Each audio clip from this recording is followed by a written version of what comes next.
வணக்கம் தனுசு ராசி அன்பர்களே. ஏற்கனவே குரு உங்களை ராசிநாதன் பார்த்து கொண்டே இருக்கிற சூழ்நிலையில் தற்போது 8ஆம் இடமான கடகராசிக்குள்ளே இருந்து 9ஆம் இடமான சிம்மராசிக்குள்ளே நம்ம செவ்வாய் ஆறார். மூவானோடனே 12ஆம் இடமான விருச்சிக ராசியை பார்க்கிறார். அதுபோல் உங்களுடைய ராசியிலிருந்து 3ஆம் இடமான கும்பராசியும் மீனராசியான 4ஆம் இடத்தையும் பார்த்துக்கிறார். 3-4 தொடர்பு அப்படின்னு சொல்கிறதும் பார்க்குறோம்.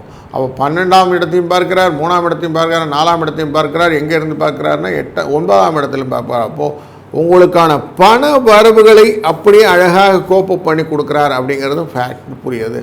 அப்போ பண வரவுக்கு குறைவில்லை. பொருளாதாரத்திலே நல்ல முன்னேற்றம் வரப்போகிறது. தொழில்துறையில் சின்ன சின்ன மாற்றங்களை ஏற்படுத்தி வாழ்க்கையிலே விரயங்கள் கட்டுப்பட வைத்து கொஞ்சம் நல்ல முன்னேற்றம் கொடுக்கும். அதுபோல் புதிய வரவுகள், புதிய ஒப்பந்தங்கள் வருவதற்கும் குழந்தை பெயர் பெறுவதற்கும் நல்ல ஒரு காலகட்டமாக அமைகிறது. இந்த காலம் நல்லதே நடக்கட்டும், நல்லது நடக்கும். வாழ்க வளத்துடன்.